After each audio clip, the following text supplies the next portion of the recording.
Moving on to more current events. I got an email. I'm somehow still on the U.S. Squash email list, even though I don't believe I'm a member any longer. U.S. Squash's CEO search. The timeline came out. PJ, we are not going to get a new CEO of U.S. Squash until sometime in December. So it's now July. Right now they are looking for a search firm that will in turn search for the new CEO. So we're searching for the search firm at this point. Search firm to search.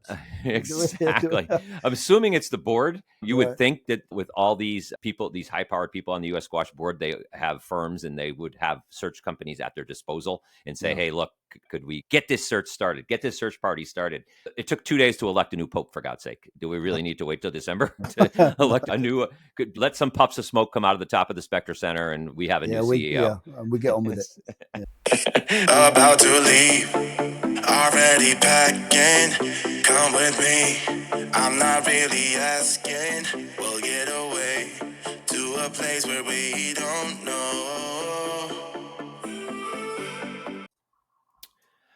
Fans, we are back with another edition of The Rundown, catching you up on all the news in professional squash.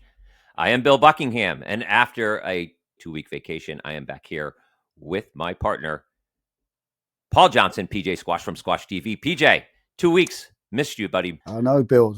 Mutual feelings are mutual, Bill. Yeah, it's been a very long, drawn out 2 weeks. I have been extremely busy working for a change. Really? Believe it or not, yeah. I've been on court teaching, and which has been very rewarding, and it's taken my mind off of our relationship. So it's given me a bit of a chance to spend a bit of time apart. But let's just say I'm happy to be back.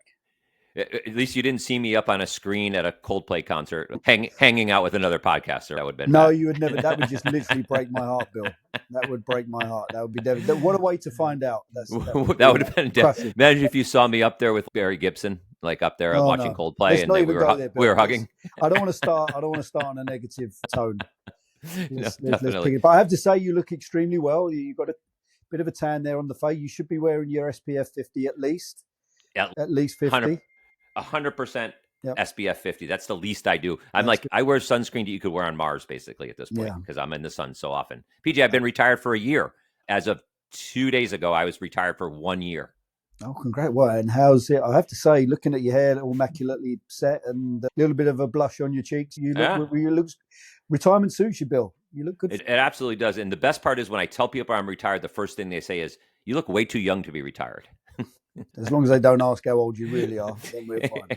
But I also see that you're sitting there and you've got the gold and green colours of Australia on there. What's the story? Oh, you like this? So I just want to. It looks familiar though. I recognise that from somewhere. My favorite games, the Com games. Your favorite games. Remember your games. Yeah, PJ? Do you know you were a gold medal winner at the? You were a gold medal winner at the Commonwealth Games, weren't you? I certainly was. Too long ago to remember. But no, let's talk about that. Let's talk about your gold medal again. I think I've got more than enough mileage for 2 lifetimes out of that Commonwealth Games gold medal. Yeah, I don't want to bore people. I don't want to bore people on this show who don't know already. I do that enough. On my own. So this is actually a uniform from the Commonwealth Games.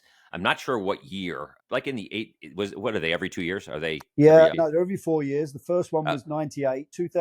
98 was in Kuala Lumpur. 2002 was Manchester, and then I think they went 2006 to Australia. It went down to Australia, and then 2010 was Delhi. 2014, 2018 was Scotland. This is from Scotland. This is from the Scotland Games. Okay. Then that'd be 2018. 2018. That makes sense actually, because I was emceeing the squash tournament at Blackball, the first ever Blackball event, and I was playing a lot of squash with Hugh Jackman at that time. Yes, and so what I wanted to do is I wanted to get him a national team jersey from Australia, and I was there, and Cam Pilley was still on tour, and he was at Blackball. I was emceeing the dinner that night, and I didn't really know Cam at all that well at the time, and I just went up to him and said, "Hey, man, you know who Hugh Jackman is? He's Australian, blah, blah, blah, blah, blah. I play squash with him a bit. Love to send him a kit of some sort with Australia's national team on it." And so Cam said, "Yeah, I'll see what I have, and I'll send it to you. Give me your address." And I said, "You just send it to the U.S." "Yeah, cool, awesome. Just send it to the U.S. squash offices in New York." Gave him the address. 2 weeks later, a box comes, and this uniform is in it, this shirt and pair of pants, and they were used with stains all over them. Oh my gosh! It was the uniform he used in the games. Oh dear! That's horrendous. Not washed or anything. Washed, yes, but still dirty, still used. I'm not going to send Hugh Jackman a used Australian national team kit. If you'd have washed it thoroughly and used personal clean detergent, you'd have been all right. I could have, but I wasn't. You should have. I'm actually a little bit disgruntled now. The fact that Campilia sent a T-shirt which is meant to be for Hugh Jackman that you're now sitting there wearing, and it's absolutely nothing to do with you, but you're sitting there in it. So I wore the shorts were incredible. I got to say, the shirt's really nice too. It's really cool looking. The shorts are incredible. I wore it as a bathing suit for years, and I last saw the shorts in Key West. We didn't have a dryer in our hotel, and we were on a balcony overlooking the beach, and I tied them to the balcony with their drawstring to dry them off one night because I wore them to the beach almost every day. And a big wind came in that night, and somebody in Key West is walking around with a pair of Campilli worn Australian Commonwealth shorts. Are you sure that's the real story, Bill? And you just so happen to lose your swimming costume while you're on the beach late night having a walk with the wife? No, definitely not. Because I was so disappointed. I wore those shorts. I wore those shorts all the time. They were awesome shorts. They were one of the few pairs of shorts that the waistband didn't make my belly look fat, so I loved them. They're magic shorts. I called them magic shorts. Magic shorts, yeah. So that's the story of this shirt. So it looks very nice, and it suits. It does, I wear it. It brings out your tan. To be fair to the Aussies, the gold and green, it's obviously synonymous with the country, but they have good-looking kit. Yeah, it definitely pops for sure. And people ask me about it all the time. So instead of telling the elongated Hugh Jackman story, I just say, yeah, a buddy of mine played for Australia. He gave it to me. It's just easier that way. That's so boring. The Hugh Jackman story is cool. Yeah, I know. Having said that, if they will, they would probably think of you the same as I do, that you're a little bit sly and a bit sneaky, that it's meant to be for Hugh Jackman, and you somehow have sabotaged it and nicked it. Fair enough, though. Hugh Jackman canceled on me 4 times playing squash, which I had to pay the court fees, and he owes me. As we know, our math skills aren't great, PJ, as we learned in the last episode. So whatever 4 times 15 is. 60. All right, thanks. I'm not sure what it is in Egyptian pounds, but we'll leave that to the experts. Exactly. Catching up on, we've been gone for 2 weeks. I know you've been working. I 100% have not been working. I have been just on the boat, and as you can see by my tan, just basically on the beach and in the water for 2 weeks. But we did miss, and I just want to get, before it gets too far in the rearview mirror, and it will transition into what we talk about at the end with our new website. But Diego Elias, the withdrawal tour finals, which happened in Canada, it was going on during our last episode. Diego pulled the Diego in the semifinals against Joel Macon. Just a cracker of a match going on. Game one. I'm sure you've watched the replay of it. I've watched it back. Unbelievable. Yeah. Just incredible squash. So much fun in the crowd. Kudos to the Toronto crowd. If they turn out like for the World Championships next year, like they turned out for this, it's just going to be an awesome event. But either way, Diego pulled the Diego again. He was late coming back to court. So end of game, and this is an old news, so I'm rehashing it for people. I'm sure they know about it. 1 1. It's best 2 out of 3. Jason Foster is the referee. Calls time. Calls 30. I think you need to give a little bit more color to this story as well, Bill. Let's not forget Diego had 3 match balls. Oh, Diego had 3 match balls. It was 1-love, 10-7 up in that. 1-love, 10-7 up. Diego making. They had some just outrageous rallies. So how Joel managed to turn. I don't know if anybody's actually going to go back and watch the match. It's a bit of a spoiler alert here, but it's worth going back and watching it just to see that. Even if you watch the second game, just watch the second game alone, it was just unbelievable. It was such a one-sided affair up until that point. Anyway, continue with your story. No, absolutely. But actually, it all plays into what happened in that second game. Because if you watch the last point of that second game, when Macon wins the game, and they aren't playing win by 2, it's 10 also, it's sudden death point. He gets the point, and it's a long point. And after that point, Elias is bent over, literally bent over in the court as Macon's pumping his fist, riling up the crowd. Elias is bent over, holding his shirt. Like the worst thing you want to see to your opponent to see, too, that you are exhausted. And he was exhausted. So he goes off court. His dad goes and talks to him. He changes his shirt. And I'm watching the replay and seeing they call 30 seconds and he hasn't even changed his shirt yet. Yeah. And at 30 seconds, he pulls off his shirt. Joel did not have a coach in his corner. So at 15 seconds, Joel basically starts walking onto the court. Yeah. They call time. Yeah. Diego's oblivious. He's looking up. His dad's still talking to him. Jason calls time again. I counted. I put a clock to it. By the time Elias walked through the door, 17 seconds had passed by the time Jason Foster had called time. For the final time, called time for the final time. And you're supposed to, by the new rule, if you remember, you're supposed to be ready to receive and ready to serve by that final call. Not just Walker. Which I think I said on one of the podcasts. It's more to do with the TV scheduling, because these hard outs or these hard times that we have to hit are because certain TV channels that take our feed will be coming back from commercial breaks or adverts and whatever the case may be. So what they want to see is, as they come out the back end of their final commercial or advert, as they switch across to the Squash TV channel, the rally starts off and then the next game begins. Absolutely. Like every professional sport, like an NFL game, as soon as you come back from commercial, the ball's snapped for the most part. Straight in. Yeah, for sure. So professionalism, right? Yeah, there you go. Who knew? So he walks on, just opens the door after 17 seconds have passed. Foster tells him, and look, I've talked to you about this before, gives him a conduct stroke.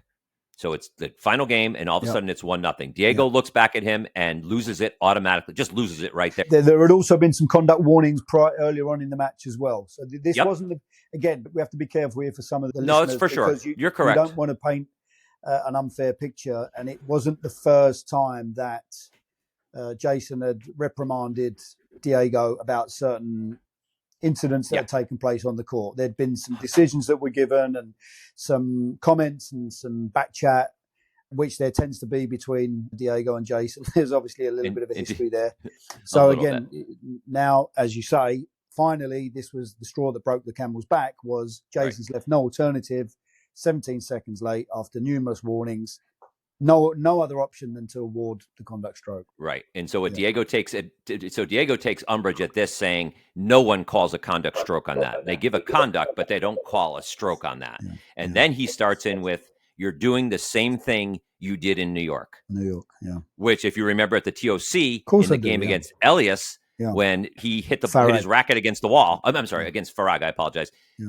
Long forgotten. He's been retired for so long now. I've forgotten all about him, to be honest. I think maybe sunstroke. Yeah. Exactly. He hits his racket against the wall while hitting the ball over, and whether you thought that should have been a stroke or not. He's basically saying you're doing the same thing you did in New York. Went on and on. Finally looked back at him and said, I don't know how you keep reffing. Which... Wow. That's massively insulting. Yeah. Massively insulting. And so leaves Jason with no choice but to conduct stroke him again. Could have conduct matched him right there for sure. Yeah. But conduct stroke him again. So it's 2-0. At this point, Diego, now this is the humorous part. And for you kids listening at home, you might want to turn down the volume. If your parents are listening in the radio, turn down the volume for this next part. Diego then walks to the back of the court and starts looking out of the back of the court over to his left, where the VIP section is and where the tournament officials are, looking for Lee Beachill. Yep. And he utters what is probably the greatest utterance on court in the history of the PSA squash. Quote unquote, Lee went to take a shit. Always the same. They always go hide. So I've seen the clip. No one talks about that. It's a good job Jason didn't hear that either. No. Because that would have literally just finished him off. I think that would have just driven him mad. And so there's no squash media to go question Lee Beachill to say, was he indeed in the bathroom and was he indeed doing what Diego said? But that aside, what happens after that is play goes on and Diego just quits. Yeah. Literally just quits. Game 3, quits. I think he ended up losing 10-2, if I'm not mistaken. Sorry, 11-2. Second time this has happened on a bigger stage at the TOC, right? The TOC final after the racket abuse. He quit in that match also. Yeah. In the fourth. In the fourth. Quit in that match also. Yeah. Lee had to drag him away. Lee had to drag him away here. At that point, what do you do at this point? Diego Elias, former number 1 player in the world, former world champion, one of the biggest stars in the game, has now in one season quit twice. Once on the biggest stage in squash, and then at the World Tour Finals in front of his sponsor, the sponsor of the tournament, who is the same person, and the person who is supposedly going to sponsor the World Championships next year in Toronto. Yeah. Incredible, right? That is incredible. Yeah, and two weeks prior to that, he'd won the British Open, Bill. 2 weeks, yeah. What do you? Just for context, PJ, and I don't know, do you know who Scottie Pippen is?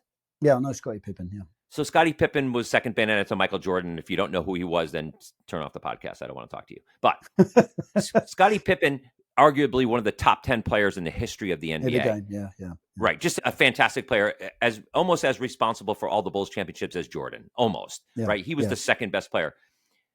In a playoff game against the Knicks at the time when Jordan was playing baseball, when he had left the game, in a playoff game against the Knicks, because a call in the final seconds wasn't called for Scottie, it was called for Tony Kukoc, Scottie Pippen refused to go back in the game and quit.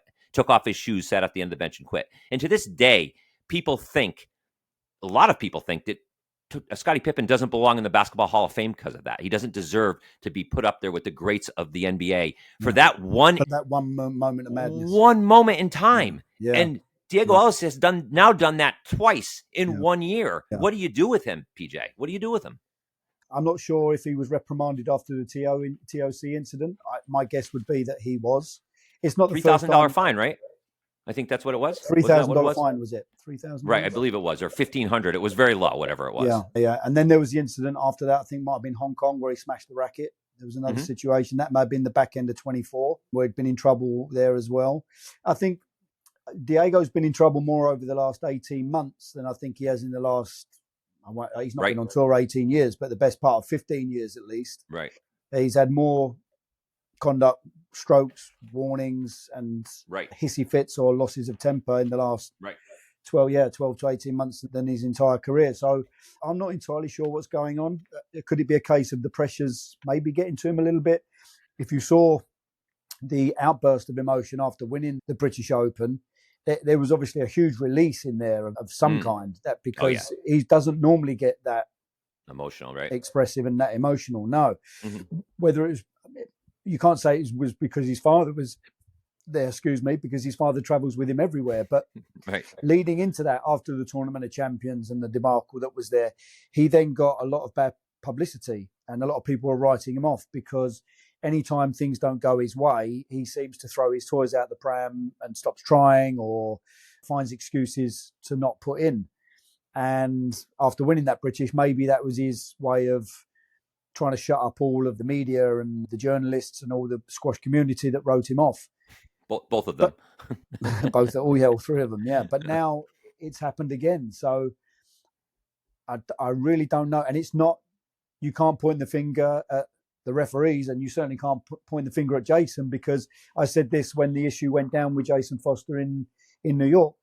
This is on Diego because he's not leaving the referees any alternative because of the continual back chat, the continual rule breaking and the whining and the whinging. And because of the new directive that's being sent to the referees from PSA, we're trying to clean up the game. We're trying to make it more viewer friendly, better for the spectators. The spectators don't want to see people complaining and moaning and whinging all the time. There were moments when McEnroe was entertaining or Nick Kyrgios was entertaining, but you don't want to see it all the time because it brings the game into disrepute and it drags it down. We all know how good of a squash player Diego Elias is, and I just think he seems to be having a bit of a rough time at the moment. And I as I've mentioned before on the podcast, we don't really know what's going on with these players off the court in their own private lives. There could be some underlying issues that he's having a bit of a tough time with. I don't really know. But for now, you'd have to say that for his brilliance and as good as he is and as much as many people love watching him play, he's casting a little bit of a cloud over his kind of whole persona and his brand right now. It's one thing. Conducts are one thing, PJ. Yelling at the ref, smashing the racket. Quitting on court is a bigger story, right? That's detrimental to the whole sport. You quit on court, that affects a lot of things, more so than a racket smash does, more so than a obscenity does. He is basically playing with the integrity of the sport at this point. Yeah. And to me, there should be, maybe there is a rule in the PSA, conduct detrimental to the game. There is. And to there me, is a rule. That needs to be punished pretty severely to send a message. You cannot in any sport quit on court while they're playing it. You can't. That just can't happen to any sport for this sport to be legitimate, in my opinion. For me, as a former player and a former pro, and I'm not digging Diego out in this just for this sole incident, but it's one of the hardest things for you to watch as a fellow professional that is basically giving up.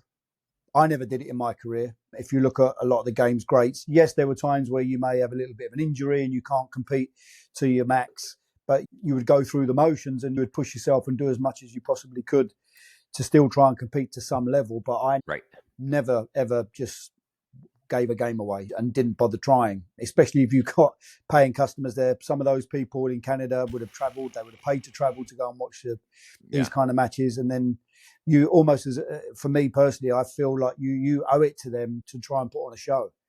So I hope this is a temporary blip for Diego, because he is a nice kid. He's a good guy off the court. He's a personable guy. He's a good character, but perhaps the pressures of the game are getting to him a little bit too much now, because Farag's gone. He had a terrible track record against Farag anyway.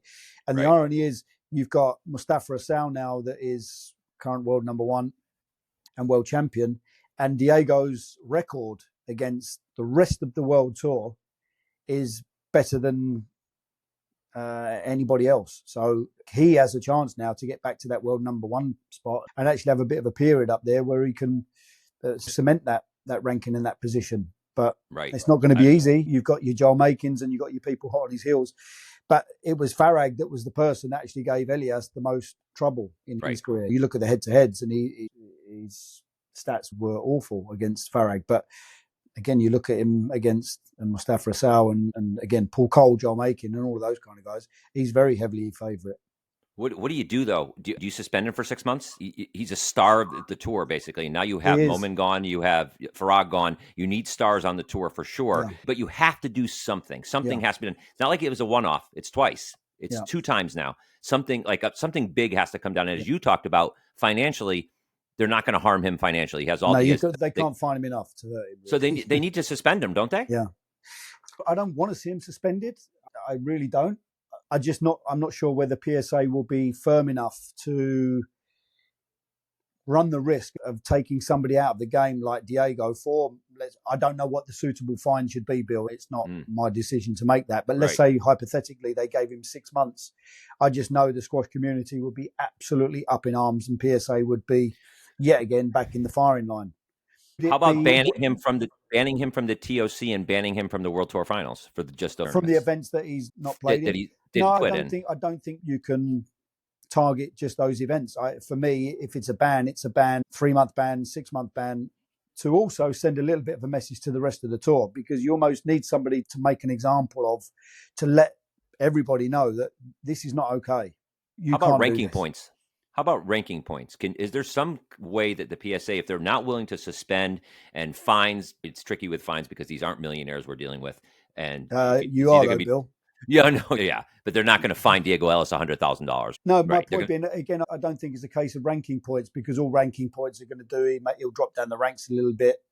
But he's not going to make he won't make the same amount of money temporarily. But it's not going to be enough of a drop to really send the message home. For me, it's a duration that needs to be set out where he just isn't allowed to play. Not just a case of dropping these ranking points or taking away the monetary aspect. It's a case of, we need to, again, not just Diego, but we need to stop this player from playing the game that they love and see if that has an impact. See if that 100% the case. Yeah. I think a suspension is in order. At least suspend him for the first platinum event of the year next year. I don't know. Something needs to be done about it. You cannot just let that happen. That was, and lastly on that, and I know it's a long time ago, so we'll stop talking about the World Tour Finals. Feel bad for Joel Makin.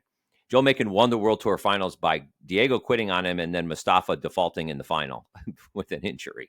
So his biggest win of the year. Let me say something there, Bill. Don't feel sorry for Joel Makin. He does not care one iota. Of course, he wanted a battle, and of course, he wanted to put himself up against the best.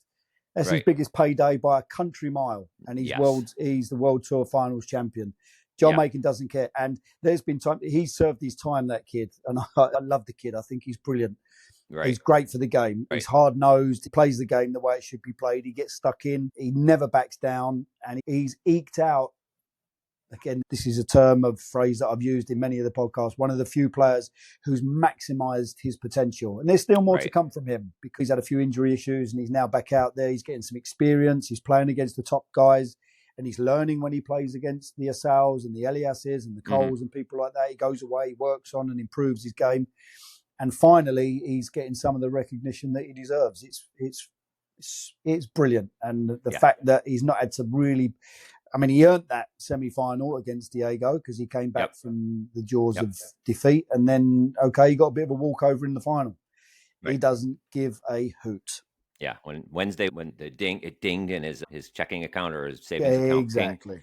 Exactly. You get that same feeling, PJ, when you get direct deposited for your lessons. You get the same I certainly do. I know you do. I always see when your phone dings, you look down and you smile. I know it's some junior parents Venmoing you millions of dollars. I know that's the case. So moving on to more current events. I got an email. I'm somehow still on the U.S. Squash email list, even though I don't believe I'm a member any longer. U.S. Squash's CEO search. The timeline came out, PJ. PJ, we are not going to get a new CEO of U.S. Squash until sometime in December. So it's now July. Right now they are looking for a search firm that will in turn search for the new CEO. So we're searching for the search firm at this point. Search firm to search. Exactly. I'm assuming it's the board. You would think that with all these people, these high-powered people on the U.S. Squash board, they have firms and they would have search companies at their disposal and say, hey, look, could we get this search started, get this search party started? It took 2 days to elect a new pope, for God's sake. Do we really need to wait till December to elect a new, let some puffs of smoke come out of the top of the Spectre Center and we have a new CEO? We get on with it. Yeah. So I'm going to do this, PJ, for the people. And I've gotten conflicting advice on how to go about this, whether to keep it under the radar, which is not my style at all. I'm going to apply for the CEO job of U.S. Squash. Anybody that's listening, don't even bother sending in your resume. It's a one-horse race.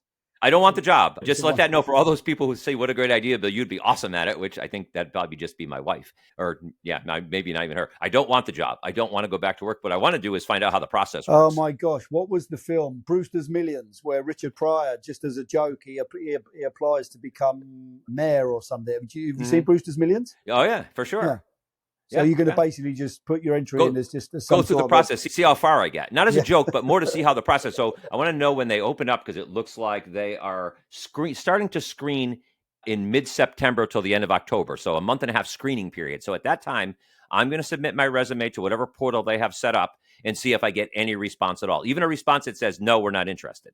I would love to be a fly on the wall when that resume hits the meeting desk and it comes out around the whole US board. Here's what I'm curious about, because I know at least 2 board members of U.S. Squash listen to the podcast regularly on a regular basis. Brilliant. So I'm wondering if the search committee, like the search people, the company, they will first screen and throw the resumes they think are best to the board. Will I make it at least past the search? No, you don't think so? Just the search people who don't. Dude, I worked there for 18 years. I worked there for 18 years. I worked there for 18 years, though. What'd you say you worked there? What? 18 years. Yeah, that's precisely why it's going straight in the garbage bin then. Just the fact you think they open up an envelope for these things anymore just shows how out of touch you are. Just when we thought we'd got rid of Bill for good, he sent his resume. Yeah. Hey, it's for you'd do great. You'd get my vote, Bill. Yeah, for sure. Do you remember who George Plimpton is? No. Remember him? He was a journalist back in the day. And when he was younger, he was a sports writer, like a very erudite sports writer. He used to write for really high-end publications. And what he would do is he went and was his most famous book, I forget the name of it. He became the quarterback in an exhibition game for the Detroit Lions and wrote about it. So basically got punished and got the crap beat out of him to write an article and I think a book at the end of it. And Alan Alda, I think, started as him in the movie. And he also was a hockey goalie for the Flyers and took slap shots and stuff. Immersive journalism, like Hunter S. Thompson. I'm the Hunter S. Thompson of podcasting. That's all I could say. All right, let's see how this pans out. So it's, all I have to say, and I know I shouldn't say this, and I'm going to probably be upset, second guess myself.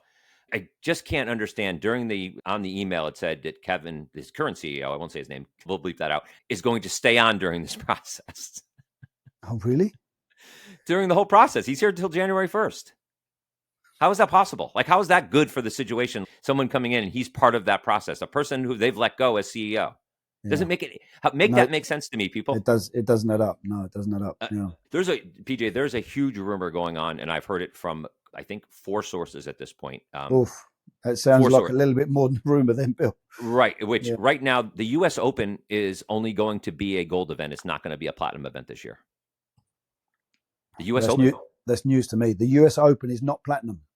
Is not platinum, currently not going to be a platinum event. And how is that possible, number one? But number two, you have a CEO who, by all reports, was making nearly $500,000 a year, and you're going to keep him on for 6 months. take that $250,000 and throw it towards the U.S. Open and elevate it from a gold to a platinum, right? That's a no-brainer in my opinion. So that I've heard from 4 people now for pretty good sources. That's not good. That's not good. That's one of our favorite events as a commentary team, and the Squash TV media team love that. Not great for the sport. No, not for as well as it's been doing, and then leading into 2028.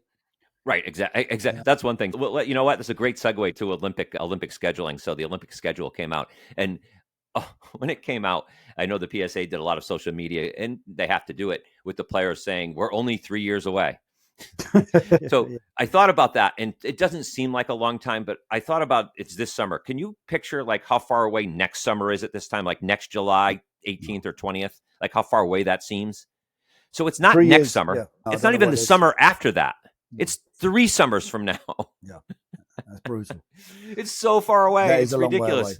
Yeah, and there half the tour probably won't even be playing in 3 years' time. Exactly. Yeah. Speaking of which, this is just a sidebar. Spencer Lovejoy retired from the tour today. FYI. Yeah. Today was it? That was the official announcement came out today. I post that he's actually, which is great because he's staying in the game, and he's moving across as the CEO of the National Squash League in the US, which is brilliant. It's a great fit for him. Yeah, great fit for him because with his energy and his insight, and he'll be a kind of good mediator between the tour and the players and everybody else. So I think that's definitely a good move. Think we'll get like a 4-week Farag send off like we got when Ali retired from the PSA, and like all kinds of videos, and basically showed him making the crippled walk and making the oceans open up like they did with Farag. Yeah, or you may see him in the gym lifting a few kind of weights. I know you can crunch some serious numbers on the barbell. Congrats, Spencer. Yeah. No, all joking aside, congrats, Spencer. I think it's a great move. Good for him. But always sad to see a young player leave the tour. I know how much he loved the game, but we will see him continue with the NSL. And the NSL needed a full-time CEO who could focus on things like that. So it's a great move from Fernando to bring someone on like that. So all good. But back to the Olympics being 3 years from now. The Olympics released their schedule for squash, for all sports actually, but the one we cared about more was squash. So PJ, as 16-player draw on the men's side, 16-player draw on the women's side. Yeah. I know you know the answer to this. I think you do. How many days do you think it takes to play 2 draws of 16 of squash? How many days should that be scheduled for? Would you say, if you had a guess? 16 draw, probably over 4 or 5 days. One would think that would be plenty, right? Yeah. 10 days. They're going 10 days. Yeah. Was it day on, day off? It's not what it is. So that led people to believe when they saw it was 10 days, it led people to believe that it was going to be pool play and not a straight draw. Okay. There was going to be that would make sense. Yeah. Yeah, so four pools of 4 for each draw, right? And then the winners come out of there. The problem with pool play is when it shows at the World Tour Finals that once you're eliminated from the pool after a match or so, that makes a lot of superfluous matches that people aren't going to try hard. Even though it is the Olympics, if you've lost your first 2 matches in your pool, you're eliminated. You're not going to go out there and crank it out there. So I think that is one of the main reasons not to have pool play. But the other reason they really can't have pool play, well, they could jam it in, is for the first 6 days, there's only 3 hours and 45 minutes of play scheduled each day. So from July 15th to July 20th, only 3 hours and 45 minutes of play each day. The times are like from military time, like 20:35. This is all due to TV. 100% due to TV. Yeah. So you can't really do pool play because there'd be so many matches. So to me, and I've got this confirmed by someone who knows the answer to this just this morning, that it is a straight draw. There is no pool play. It's a straight 1 knockout draw. So you're just going in, they're playing 16. So what they're going to do, and this is where it's not quite determined yet, I don't believe how the schedule is going to work as far as when men and women are going to play. But for the most part, as best we could guess by what we've been told this morning, is that day 1, 2, 3, 4, 5, and 6, there will be 4 matches each day. Whether those 4 matches will be day 1, 4 men's matches, day 2, 4 women's matches, day 3, 4 men's matches, day 4, 4 women's matches, or 2, 2, 2, and 2, up until day 5, where it will be quarters, 2 days of quarters in day 5 and 6, semis on day 7 and 8, and then good news is they're going to have 3-4 playoffs. So the finals are going to be the last 2 days. Yeah, they're playing for bronze medal, basically. Playing for the bronze medal, which is awesome, right? It's not going to be 2 bronze medals, so there'll be 2 matches. So no pool play, straight draw of 16, single knockout. So any rumors that are contrary to that are not true. And I have that from a lot of my sources are people I meet at bars and stuff, and just they tell me it's randoms. Yeah, this is not random. These are verified. It's a verified source. unimpeachable. I call that unimpeachable source. So interesting. 10 days of squash. Yeah. Brilliant. Yeah. Listen, if we're going to be getting 3 hours, 45 minutes of coverage, we'll take it. What do you think about trekking all the way out to Universal Studios with a squash ticket and only seeing just a couple matches? You'd have to be a seriously die-hard squash fan to be willing to do that. Yeah, and also it's history, right? It's the first time squash. So it all depends on how much of a squash nut you are. And there will be enough, I think, to fill the venue for sure. No, I'll be, if I'm not there commentating, Bill, I'm going to be there watching. So PJ, I make this pledge: if someone will pay for my ticket and fly me out there, I'll be watching also. Of course, you would. I'll pay for my own hotel. How's that? That's fair. Oh, you're all heart, Bill. Yeah. Go to the Olympics with Bill Buckingham. Come on, that could be better than winning a medal. No, could be stretching it, Bill. Could be stretching it. I could be stretching it. All right, moving on. So a big controversy that happened in squash while we were away is Mohamed Zakaria, the young Egyptian star who's going to be playing in the World Junior Championships, which we'll talk about later coming up. Climbing the rankings, still a junior player, was signed to a $50,000 a year, 5-year sponsorship deal, which is great, right? Fantastic. Yeah. How could that be? How could that be controversial when you read that at first blush? Yeah. But in squash, nothing is as it seems. The company that he was signed by is Pakistani and in Pakistan, which, as we know, former top country in squash, Jahangir Khan, country in squash that has struggled. Two of the greatest players of all time, arguably. Right. Jahangir or Jamshid, whoever your preference would be, both hailed. And prior to them, there was so many legends of the game coming out of Pakistan. Yep. Falling on hard times. Figure if there's 50K out there, they may want to give it. And you think other sports do it, right? Nike gave Michael Jordan a contract when he was still in college before he became pro. Happens in tennis all the time. Happens in other sports all the time. Here's where the difference is in Pakistan. And this is where I have a little bit of an issue with it. I have a little bit of an issue with it that he's a junior, and their point of doing it is, as Jahangir Khan said, we want to give the young Pakistani players a role model to look up to and know that if they work that hard, this could happen to them also. Yeah, I don't get that. Yeah, considering he's Egyptian. The person who is the CEO of the company, which is called, it's Riches, and Venus. It's a Venus company, and Riches is like the food version of it, which Rich Stadium in Buffalo, I guess it's a company that was originated in Buffalo, and that's what Rich Stadium, the old Buffalo Stadium, is named after. Either way, the person who is the CEO of that company is named Adnan Assad. Okay. Not a big name in the US, obviously a big name in Pakistan, but PJ, he is the vice president of Pakistan squash. Oh my gosh.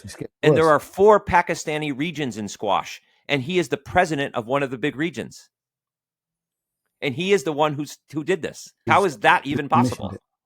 He commissioned it. He did it. I don't get their reasoning behind it. And that, for all of the Pakistani players, how demoralizing or demotivating is that going to be?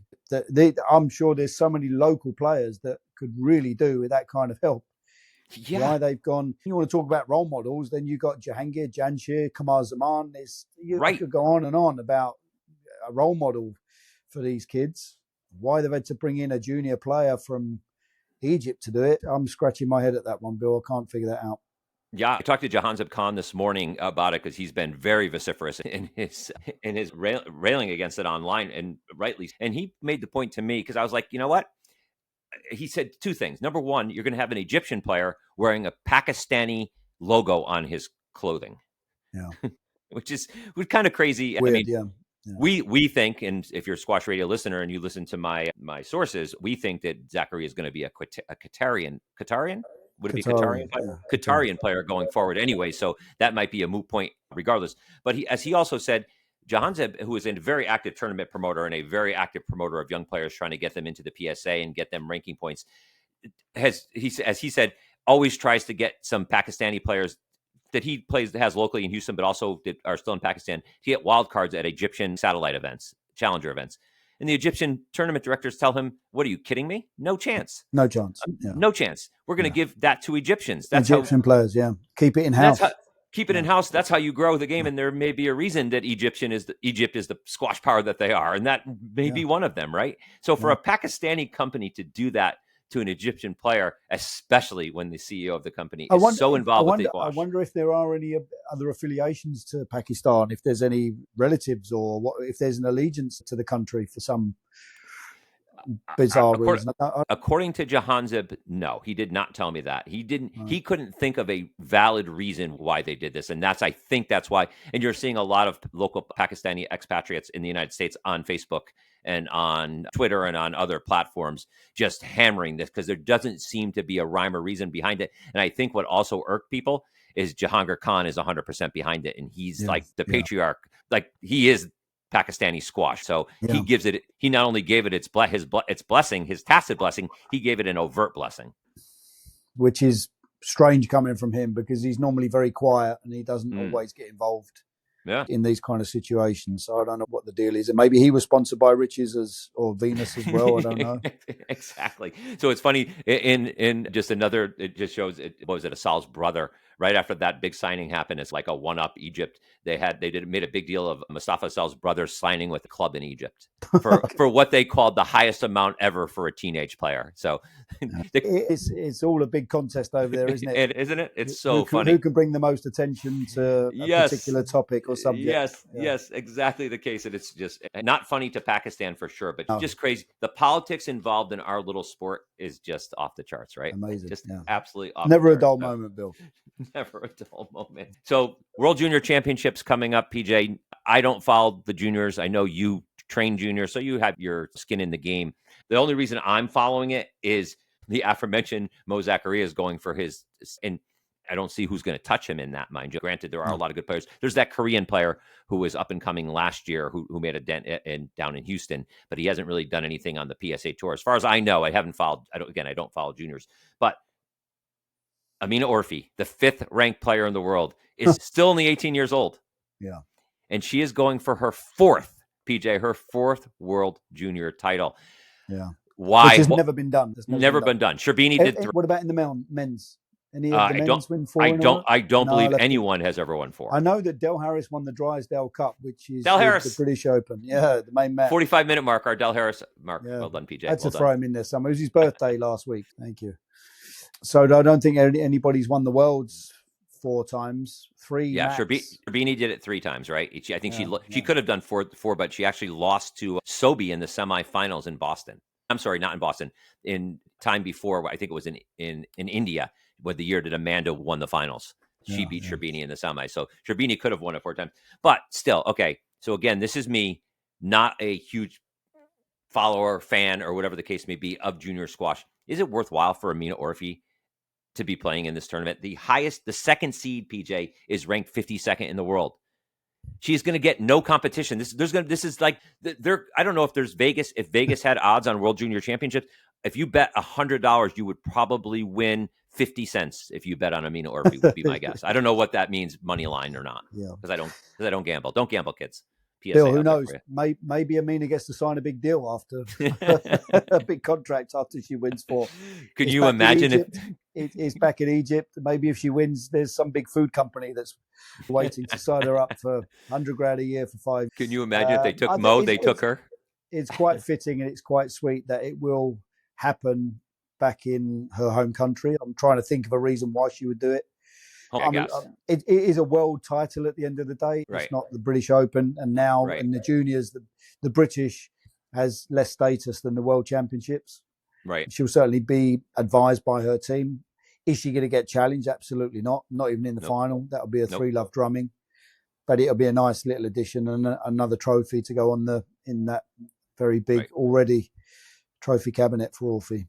I'm thinking she'll play with. I'm sure she'll get up. I'm assuming she'll get a bye. So I'm guessing that she'll play to win. She would have to win 4 matches or 5.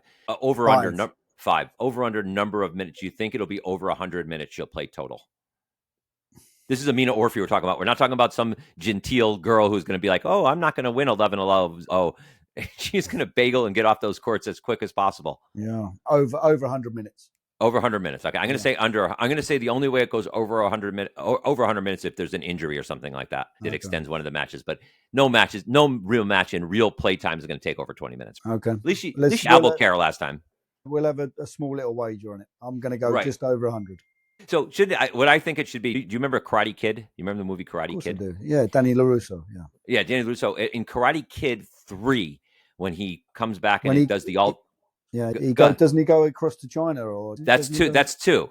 Oh, In that's two, two, he isn't goes to Japan to Japan. Okinawa with Mr. Miyagi, and he fights to the death and all that kind of stuff. Yeah, But in yeah. 3, he comes back and he wants to fight in the All Valley thing, and he ends up getting trained by Kreese, and he turns into a person he's not supposed to be, and they fool him. And in the end, but the format in 3 is that he doesn't have to play because he's the defending champion. He only has to play the final. He In doesn't the have to final. fight his way Yeah. through. So Yeah. maybe do that for Orphe. Because those little kids are going to get thrashed. These poor kids are going to come in all happy playing the junior. They're going to get just thrashed by Amina Orphe. Yeah. Thrashed. Yeah. But in a funny way, they'll probably enjoy getting on the glass court, playing the world number 5, and it will give them a little bit of court time. I don't know. I guess. Trying to find a positive. But it's not going to be a challenge, is it? It's going to be it's a complete whitewashing. Right. His biggest challenge is going to be herself, whether she can just keep her concentration. Right. Which, looking at her demeanor on the court, I don't think that's going to be an issue. I 100% don't think that's going to be an issue. I saw Karate Kid was on the other night, the original Karate Kid, which is awesome, like an awesome movie. It really is so much fun to watch. And now, especially after you watch Cobra Kai and all the Netflix series, you kind of watch it with a different set of eyes. But and this is way so far off topic, and I think I mentioned this in a podcast before. At the end of Karate Kid 1, remember Daniel wrecks his knee? Like he gets kicked in the knee, and like Mr. Miyagi has to bring him into the thing and do the hand rub and all that kind of stuff. And he comes out and he hobbles to play. And he goes into the crow. The funny part of it is he wins, and while he's celebrating, he's hobbling on one knee. Elizabeth Shue, who is his girlfriend at the time, who, for lack of a better word, is stocky in this movie. She's a stocky Elizabeth Shue. Yeah. She just comes running out 100 miles an hour and just buries Daniel-san. Piles on his it rips his other ligaments apart. I just find that funny every time I see it. It's amazing what love can do, though, Bill. It just completely numbs you and have any pain and filled with elation and joy. No, I guess. Don't be such a killjoy, Bill. Don't be such a cynic.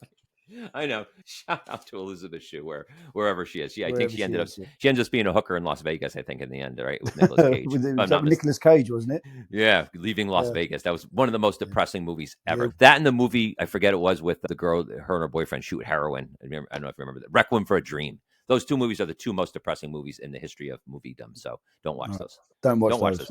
All right. Finally, PJ, want to talk about our launch of the Squash Podcast Network. This is almost bigger than a 5-year, $50,000 a year deal from Zachariah, Bill. This is front page. So talk about saving the best till last. 100% the case. And by the time you listen to this, you will have already listened to the podcast introducing the Squash Podcast Network. And we tell the story in that thing, but to tell it to you, Squash University with Jackson Bragman and Gilly Lane's podcast, which focuses on college squash, and the Rally Report, which is Sean Choi's podcast, which he does. And it's a YouTube podcast also, in which he interviews players, and a lot of players that normally don't get interviewed. So a lot of challenger, very interesting players. He has some really great interviews. We all do these podcasts. We do them because we love the sport. Yeah. We think we do a good job. Like, we hang up from these podcasts. I edit them. And you and PJ, you and I look at it like, wow, that was really good. That's really cool to listen to. Yeah. But we know not as many people listen to them. No. Yeah. I wouldn't say nobody, but not as many people listen as we want to listen, for sure. Of course. Yeah. And there are people who know Squash University, who know the Rally Report, who don't know our podcast, and also people who know our podcast who don't know their podcast. So what we've done is we've created a webpage that promotes all three podcasts, and we're calling it the Squash Podcast Network. The page is open now. You'll see it on there. All of our latest podcasts are listed there. All of our info is listed. Even you, PJ, have your photo there, little bio of you. Goodness, I hope it's within the last beyond the last sort of 5-10 years when I. You look good. I think you sent the picture. I think you sent the picture, PJ. I said, I think you know which one it is. But also there's a blog spot. I wrote my first blog today and put it out there, introducing the podcast. All of our social links, but also PJ merch for all you fans out there who always are clamoring for a Squash Radio hoodie, a Squash Radio T-shirt, a Squash Radio long sleeve T-shirt. Yep. All of our podcasts, including the Squash Radio Network, new merch is up, and you could go and purchase it. Very reasonably priced. And some decent colors and some decent styles. I was a bit surprised because sometimes when you get merchandise from certain sports or venues, it can be a little bit bland and a little bit boring. But I have to say that the team have done a very good job, and we will be sporting our very own hopefully maybe the next podcast. But it's also going to be interesting now. People have got the option, Bill, who they really gravitate towards. That's 100% the case. That's just purely selfish reasons. Yeah, I'm interested to see where the traffic starts to. Yeah, it's true. Are we as good? Are we as good as we think we are? That's probably not. No, we are definitely not as good as I think we are, for sure. That's 100%. But that's been a problem my whole life, actually, for sure.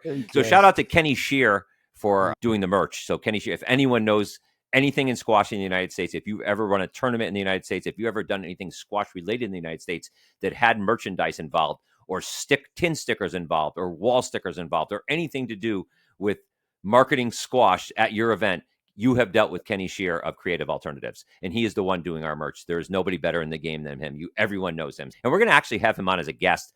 He was the president of New York Squash before he got into the merchandise game, and he knows a lot about the TOC history. He said to me, would it be interested at all to you people about talking about the old days of New York squash and the TOC and some of the antics of the drunken players at bars and things like that? Would that be interesting to your audience? No, maybe we shouldn't get him on, Bill. Maybe we shouldn't get him on. I said, Kenny, it sounds like a 3-part series to me. Right. Let's hope that, first of all, he changes the names to protect the innocent. And then secondly, a lot of them have all just either passed away or retired. We'll only talk about people who have passed away, for sure. So are you familiar with any of the other podcasts, PJ? I am not, Bill. I'm familiar with some of the members of the podcasts, obviously, but no, I'm not privy to anybody else. I just purely listen to our own podcasts, just to obviously, just so I can listen back and learn and look how we can improve. Bill, always looking to learn and get better. Squash University does a great job covering, and they go deep on college squash. They go really in depth. So it's definitely during the college squash season, great listen. And again, as I said, Sean Choi does an unreal job talking with the players, mostly again from the Challenger Tour, and just gets some really great stories and asks some really insightful questions. It's funny, we in our podcast, we talk about some of the issues of doing podcasts, and I could talk about it with you, PJ, because it affects you. And I brought it up in the podcast that we did with those two folks about the challenge of having podcasts and talking to guests. We don't do as many guests as they do. And we talk to these people, we know them and become friendly with them. And then in other episodes, it's a challenge to criticize them. 100%. Right. So you must struggle with that. You work for the PSA. Gilly works for the University of Pennsylvania. Yeah. Jackson works very closely with Gilly, and Sean wants to get guests on his show. So it's tough to criticize and really lash out at these people. So we talked about Diego Elias, and I didn't hold anything back. I would love to have Diego Elias on this podcast. It's balance, right? Like, how do you balance it? Because you want to talk about it. It's a really fine line. And for me personally, I always try and maybe serve it up in a bit of a sandwich. I try to build them up. As a fellow professional, I understand and appreciate what they're trying to do out there. I see their skills. I know how difficult it is. And I will always butter them up and point out all of their strong points and their areas where they excel and the bits that everybody loves about them. But nobody's perfect. We all have downsides and we all have negative aspects of our game, or whatever the case may be. And I also think it's important for those points to be brought to light as well. Just certain issues maybe with Diego and his behavior or stuff and some of his movements, or we want to bring that to light for the public to listen to. And then we have to try and deliver it in such a way that doesn't sound too judgmental on our behalf and where we feel like it's a personal attack on them. Right. And it's very hard. And with the commentary, I've said this to you before, I could be sitting there I remember talking about Mohamed El Shibagi or Ramir Shaw once or twice in the past. And I'd been given them nothing but praise. And then I might make a comment about a particular movement or something that they do on the court. And unfortunately, it's the negative stuff that they would pick up on and then address it with me. I remember one year, Ramir Shaw played the World Tour Finals in London at the Queen's Club. And it was at a time of year, it was around sort of Christmas time. It was out of season, so to speak, for a lot of the players. And you could tell we'd put a little bit of extra weight on. And I just made a comment along the lines of something like, you can tell Rami's had a bit of a break and he's had himself a good Christmas. In the bus on the way back from the venue, he digs me out and says, PJ, what's with the comments? And I didn't even think anything of it. I was just merely making a little bit of a joke. He said, I understand you've been giving me a bit of a hard time for my way. All I'd done for the entire match was butter him up on how brilliant he was and how much I love watching him play and how great he is for the sport and the game and everything else. but that was all he honed in on. So Right. that's a very long way of answering your question. It's a very difficult balancing act to try and get that point across. Yeah. When we ran the U.S. Open, we were very close. When I was at U.S. Squash and running the U.S. Open, I saw all the warts of the players, right? Yeah. It made me dislike some players. We talked about it. Greg Marsh, Mohamed El-Shorbagy, just made me really dislike a lot of these players because you're in a stressful work environment, and they made it more stressful. Yeah. Granted, it's their job, and now I understand it. And now that I get to know them better, I don't. Obviously, Mohamed El-Shorbagy is my best friend, so I don't dislike him. Greg Marsh, I met at the NSL. Hang on a minute. What? Who's your best friend? Mohamed Gohar. No. Noran El-Shorbagy. Noran El-Shorbagy. There you go. Okay. See, that's something that's going to piss Noran off, because you've now said that Mohamed's your best friend, and she thought she was your best friend. I know. So listen, good luck with that, because you're going to get in trouble. Because that's another thing, Bill, you don't realise, Mohamed especially, but these players do actually listen to some of these podcasts. They listen to everything. I know. That is 100% the case. So it'll be interesting to see going forward how we balance that. Just know that all the players who I do speak very highly of, I'm looking to get on the podcast. So PJ, for the next 3 weeks, we have some really solid guests lined up. I will not divulge their names, only because they'll probably bail on me. And once they bail on me, I will put them on blast, and they will know. They will know. Yes. I'm looking forward to that.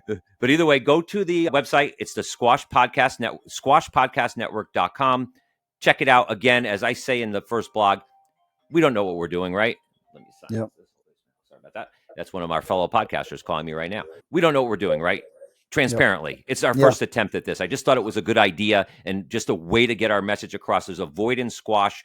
Like Diego Elias is a case in point. Nobody has talked to Diego Elias about what happened at the World Tour Finals. Not a reporter, not anything online. Nobody's gotten his side of it, right? Yeah. So there's a void in media. Podcasts have filled that void for the most part. And so we want those podcasts to get a little more shine. So we hope to add more podcasts going forward. Again, new venture for us. There's going to be a lot of mistakes. There's going to be a lot of warts on the podcast. We look forward to cross-promoting all these podcasts, selling some merch, putting some blogs out there, putting all of our content online in one place where everyone could see it. So it's pretty exciting to us. So take a look at it. And any feedback, obviously, at squashpodcastnetwork@gmail.com. PJ, any final words? Just speechless, right?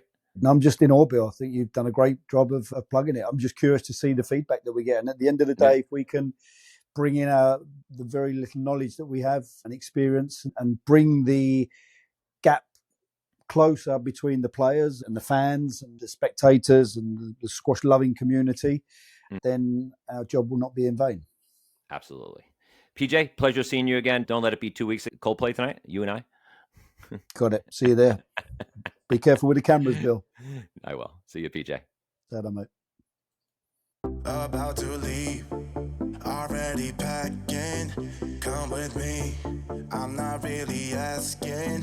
We'll get away to a place where we don't know.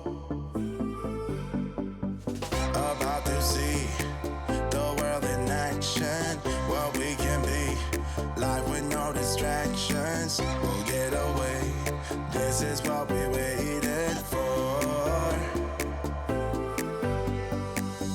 Take my hand, we'll make it somehow. We can't miss out.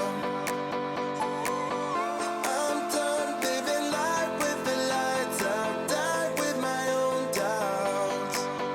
Be free with me. Let's be free with